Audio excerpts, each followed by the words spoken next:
Police वाली जेठानी। अरे पावर होना तो बहुत अच्छी बात है, लेकिन पावर का गलत इस्तेमाल? लेकिन सीमा की जेठानी जो पेशे से पुलिस वाली होती है, वो कैसे घर पर राज करती है, हाँ ये देखते हैं। माँ जी ये क्या बात हुई? मैं सुबह 5 बजे दीदी को चाय ना दूँ तो वो मुझे जेल में डालने की धमकी देती है। अरे इसमें क्या गुनाह कर दिया मैंने? देख बहू, वो पुलिस वाली है, वो कुछ भी कर सकती है। हम तो ज़्यादा बोलते नहीं हैं, तू भी चुपचाप सुना कर और वो जो कहे करती रह। तभी सीमा की पुलिस वाली जेठानी की आवाज़ आती है। सीमा, अरे ओ सीमा, जरा जल्दी से लाल वाली फाइल लेकर आना। नहीं लाऊंगी किसी भी हालत में। अरे नौकर बनाकर रख दिया है। क्या बोला? क्या बोला? सुनाई नहीं दिया, जोर से बोलना। तो पुलिस वाली की तेज आवाज से तो अच्छे अच्छे कांप जाते हैं। तो ये किस खेत की मूली थी? मैं बोल रही थी लाल वाली ना, ला रही हूँ। घर तो सीमा की जेठानी ने ऐसे कर रखा था जैसे दूसरी चौकी। माँ जी मैं तंग आ गई हूँ, मैं कल ही ये घर छोड़कर जा रही हूँ। अरे क्या लगता है सारा दिन किसी घर में ना होकर किसी जेल में है। सारा दिन जेलर सर पर नाचता रहता है। चल बहू, मुझे भी ले चल, नहीं तो तेरे जाने के बाद वो मेरे सर पर चढ़कर नाचेगी। तू तो जानती है 10 बीमारी का घर है मेरा शरीर। क्या करेगी, सुबह से मुझे तंग करेगी। लेकिन तुझे क्या है, माँ थोड़ी ना हूँ, तेरी सास हूँ ना। जा जा भाई जा, मुझे अकेला छोड़कर। बहू सास की इमोशनल बात में आ जाती है कि तभी आवाज आती है। हाँ जी, क्या बात हो रही है दोनों के बीच? आज से घर का रूल है, कोई भी घर में जो कुछ हो रहा है वो ना किसी बाहरी से कहेगा और ना ही खुद बात करेगा, नहीं तो। अरे नहीं नहीं बहू, कैसी बात कर रही है? हाँ, हम लोगों ने तो कुछ बोला ही नहीं। वो तो छोटी बोल रही थी कि क्या बनाया जाए रात के खाने में, इसलिए मैं। देखिए, अभी जो मैंने कहा वो ध्यान में रखे और ऐसी बात ना किया करे, ठीक है? बाकी लिस्ट तो दे रखी है, कब क्या बनाना है, कितना कैसे बनाना है। क्या हो गया, फिर खाने पर डिस्कशन क्यों हो रहा है? जेठानी तो पूरी धौंस देकर ये बोलकर निकल जाती है, लेकिन देवरानी क्या है माँ जी, क्यों ऐसी औरत को घर की बहू बनाकर लाए, जिस घर के लोग किसी कैदी से कम नहीं लगते। और ले भी आए थे तो हम लोगों को तो बता देते, मैं ना आती ना यहाँ बहू बनकर। हर बात पर रौब, हर बात पर ऑर्डर, क्या है ये? अब मन का बना खाना भी नहीं खा सकते। माफ़ कर दे बहू, क्या करूं, पता नहीं था। उस वक्त तो लगा था कि सरकारी नौकरी है, घर में पैसे की बरसात होगी। पर हमें क्या पता था कि पैसे की नहीं बल्कि ऑर्डर्स की बरसात होगी। तभी जेठानी की आवाज़ आती है।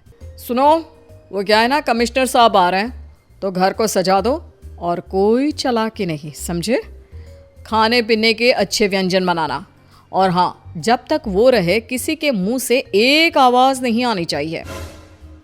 बहू और सास लग जाती है रसोई में कि तभी जेठ आ जाते हैं। तो देवरानी सास से कहती है, माँ जी मैं एक बार दीदी की शिकायत जेठ जी से करके आती हूँ, कम से कम वो समझाएंगे तो हम लोगों पर इतनी कठोरता तो नहीं दिखाएंगी वो। देवरानी जेठ को रसोई में बुला लाती है, जहाँ जेठ लंगड़ा लंगड़ा कर आता है। अरे क्या हो गया बेटा, तू ऐसे क्यों चल रहा है, सब ठीक तो है ना? जेठ जी चोट लगी है क्या, कहीं लगी है तो बता दे। अरे माँ छोटी, तुम दोनों को सारा दिन परेशान देखकर मुझसे रहा नहीं जाता। मैं कितनी कोशिश करता हूँ उसे समझाने की, लेकिन वो समझती नहीं, अपने पुलिस होने का गलत फ़ायदा उठाती है। कल मैंने सिर्फ उसे शॉपिंग के लिए पैसे नहीं दिए, न जाने कौन से आरोप में रात भर जेल में रखा, ऊपर से 2-4 डंडे भी बजा दिए। सास को बेटी की हालत देखकर गुस्सा आ जाता है। तभी देवरानी भी बोल पड़ती है, माँ जी भाभी ने कुछ दिनों पहले कुछ पुलिस वाले मेरे मायके भी भेजे थे, मेरे माँ पिताजी को डराने के लिए, क्योंकि मैंने भाभी को जवाब दे दिया था। माँ जी ये तो ठीक नहीं है ना। तभी छोटा बेटा भी आ जाता है। माँ, भाभी ने तो आज मेरे ऑफिस के आगे से मेरी कार ही उठवा दी, क्योंकि उन्होंने मुझे बाइक में जाने को बोला था और मैं कार ले गया। पता है, ना कोई रिक्शा ना बस, कुछ नहीं मिला। पैदल आ रहा हूँ माँ। सभी पुलिस वाली बहू से परेशान थे कि देवरानी अचानक बोल पड़ती है, अब बहुत हो गया, बार बार मरने से अच्छा है कि एक ही बार मरो। देखो अब मैं क्या करती हूँ। तभी पुलिस वाली जेठानी की जोर से आवाज आती है, क्या क्या चल रहा है यहाँ? मैंने कहा था ना कमिश्नर साहब घर आने वाले हैं। तुम सबको जो बोला है वो करो पहले। सभी डर के मारे अपने अपने काम में लग जाते हैं, लेकिन देवरानी वो तो सोच लेती है कि आज भाभी के आतंक से सभी को निकाल कर ही दम लेगी। फिर क्या, कमिश्नर साहब आ जाते हैं। अरे पानी लाएगा कोई? कमिश्नर साहब आए हैं। कमिश्नर साहब आप मेरे घर आए, हम लोगों के लिए बड़े सौभाग्य की बात है। अभी एक पुलिस वाले को मैं नौकरी से निकाल कर आया हूँ। वो घूस लेते पकड़ा गया था। लौटने में तुम्हारा घर पड़ा तो सोचा मिलता चलूं। जी जी जी, ये तो सौभाग्य है मेरा। वैसे ना तो मैं घूस खाती हूँ और ना ही खाने देती हूँ। मैं जानती हूँ आपको घूस बिल्कुल पसंद नहीं है। तभी देवरानी ट्रे में पानी का ग्लास लेकर आती है। ट्रे के नीचे से वो 2000 की नोट गिरा देती है। ये पैसे कैसे गिर रहे हैं? वो आपने जिसे पैकेट में 2 लाख मांगे थे ना, वो दे गया है। कमिश्नर साहब को भी उसमें से कुछ देना है क्या भाभी? कैसे पैसे? जेठानी अब कमिश्नर को क्या बताती, वो बात को ख़त्म करने के लिए कहती है, जी वो मैंने एक ज़मीन बेची थी तो उसी का पैसा है।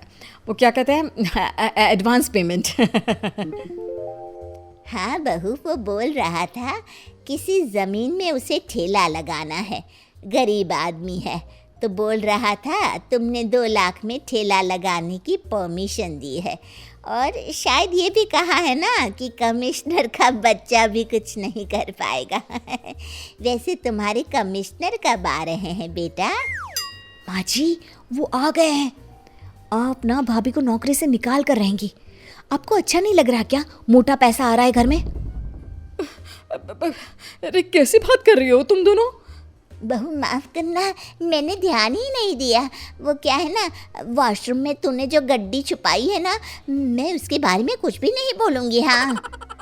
कमिश्नर सारी बातें सुनकर खड़े हो जाते हैं। अच्छा तो ये है तुम्हारा चेहरा, गरीब लोगों से पैसे खाती हो। मैं तुम्हें आज ही सस्पेंड करता हूँ।